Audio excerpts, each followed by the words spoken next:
Kapolri, ilustrasi yang Bapak Kapolri terangkan tadi soal sayembara mural tapi orang pada takut karena takut ini malah jebakan. Ini menarik Pak, karena ini membuka mata kita Pak, bahwa memang ada kecenderungan masyarakat jadi takut. Mural yang pertama soal Presiden Jokowi 404 not found, Tuhan aku lapar, disuruh sehat di negara yang sakit, itu kan juga mural-mural yang penggambarnya dicari oleh polisi.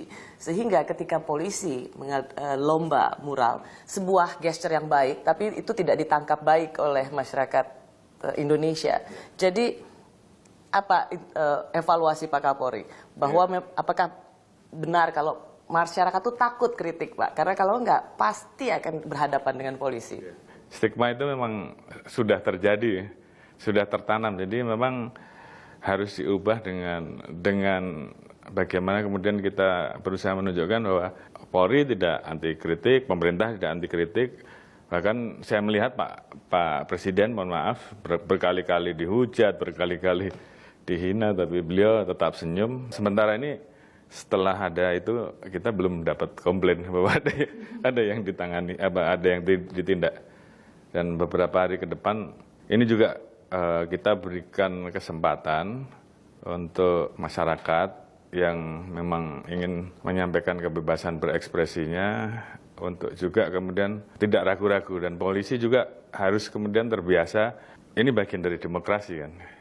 Di hari HAM nanti bila perlu kita laksanakan lomba unjuk rasa ya.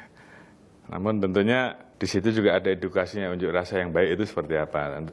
Saya tentunya akan undang teman-teman dari juri yang profesional, yang independen, yang kemudian akan menilai isi unjuk rasanya apa. Terserah, mau bicara tentang polisi boleh, bicara tentang pemerintah boleh, karena kan itu bagian dari kemerdekaan mengemukakan pendapat. Tapi paling tidak ada interaksi yang kemudian dibangun supaya masyarakat paham bahwa Polri tidak melarang hal-hal yang seperti itu. Kita berikan ruang ya. Kita juga ajarkan bahwa supaya anggota juga familiar dengan teman-teman yang biasa turun ke jalan, sehingga kemudian terbangun chemistry, sehingga kemudian ruangnya diberikan, situasinya kemudian tidak menjadi panas karena tersinggung dan sebagainya, dan ini memang harus dilatih. Pak Kapolri, apakah ini bagian dari evaluasi Bapak sebagai pimpinan Polri belajar dari waktu itu ada peternak telur di Blitar, lalu demonstrasi mahasiswa UNS, lalu kemudian juga tindakan yang sangat represif dari anggota polisi saat demonstrasi ulang tahun Banten yang membuat kita semua terkejut tindakan represif anggota polisi. Ini apakah respons Bapak ingin membuat lomba demo itu bagian dari evaluasi menyeluruh? Salah satunya adalah itu, supaya sebenarnya Polri ini kan sudah ada aturannya ya, protapnya untuk penanganan unjuk rasa itu seperti apa.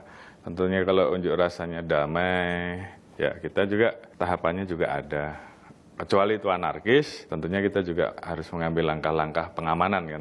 Pak Kapolri, maaf saya potong. Kalau ada tindakan yang memang seperti misalnya, ini kan berbeda-beda Pak treatmentnya, tetapi beredar dengan sangat luas.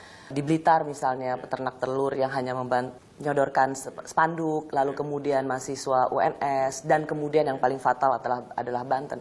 Ini memang polisi gamang menghadapi demonstran, atau mereka memang punya kecenderungan overacting supaya memberikan pengamanan bagi kepala negara misalnya? Ada dua hal. Yang pertama, mereka takut. Kalau sampai kemudian terjadi apa-apa, mereka akan ditegur, gitu kan. Apalagi aksi tersebut dianggap mengganggu.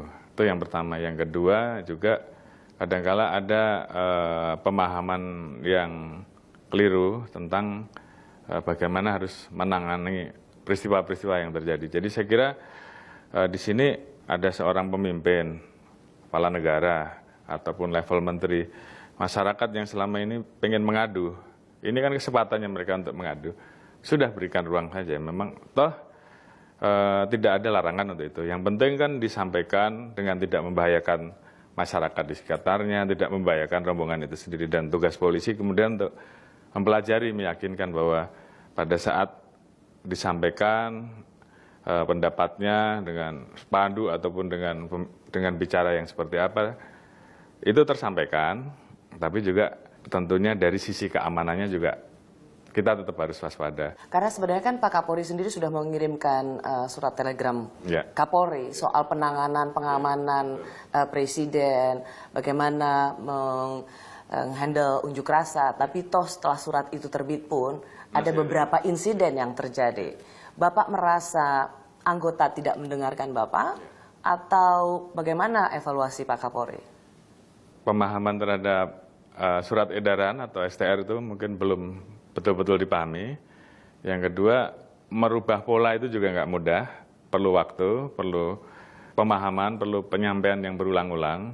Dan yang ketiga, mereka yakin bahwa kalau mereka melakukan hal yang seperti itu, mereka tidak ditegur. Karena kan dianggap bahwa kok kamu sudah tahu ada begini, harusnya kan kamu alihkan, jangan ditempatkan di situ. Berarti kan ini ada potensi hal seperti ini kan memang kemudian membuat anggota kemudian lebih memilih Lebih baik diamankan daripada ditegur. Resiko kecil kan itu. Tapi sebenarnya tidak perlu seperti itu. Ya bagaimana Pak dengan kesaksian mahasiswa, mereka sering sekali juga cara diamankan itu dengan cara ditampar, mereka kemudian mendapat kekerasan, termasuk yang paling fatal adalah di Banten itu. Saya kira kita juga sudah memberikan surat edaran, arahannya sudah jelas, jadi bagaimana menangani unjuk rasa dengan benar. Ya kalau kemudian terjadi kesalahan prosedur, apalagi tindakan yang berlebihan ya tentunya supaya ini juga kemudian tidak terus berulang, tentunya kan harus ada punishment, harus ada teguran dan saya minta terhadap hal-hal seperti itu agar tidak ragu-ragu untuk diproses. Terutama jika tindakan yang dilakukan adalah tindakan represif dan tidak memberikan penghormatan kepada hak asasi manusia. Yeah. Pak Kapolri tidak akan segan-segan untuk langsung menghukum anggota yang dalam tindakannya begitu represif dan melanggar HAM. Khususnya yang sifatnya kekerasan berlebihan dari Propam, saya kira sudah banyaklah berbuat, melakukan langkah-langkah, melakukan tindakan. Jadi anggota juga harus paham kapan dia harus tegas, kapan dia harus humanis. Itu kan aturannya sudah ada. Jadi kita juga tidak menginginkan anggota kemudian menjadi penakut di lapangan, kita juga nggak menginginkan itu. Tapi bagaimana mengukur antara yang dihadapi ini, seberapa dia harus melakukan langkah kepolisian. Kalau hanya cukup diamankan, dibawa, kenapa harus ditampar, kenapa harus dipentung kan begitu. Kan begitu aja. Tapi kalau tidak perlu ada tindakan berlebihan, ya, Pak ya. Tapi kalau itu seorang pelaku kejahatan yang kemudian membahayakan orang lain juga anggota tentunya kan juga dibekali dengan senjata, memberikan tindakan peringatan sebelum dia harus menembak ke orang itu. Itu semuanya kan sudah dilatih sebenarnya. Dan itu latihan dasar kita. Tinggal bagaimana kemudian di lapangan kita mampu mengendalikan diri, menghadapi masalah, dan kemudian penanganan yang tepat seperti apa. Kalau nggak viral, nggak ditangani. Betul, ya. betul, Pak. Tapi yang jelas kalau yang viralnya itu karena perilaku anggota negatif, ya kita nggak boleh ragu-ragu untuk kemudian menindak cepat. Karena ini dilihat oleh masyarakat, apa action polisi.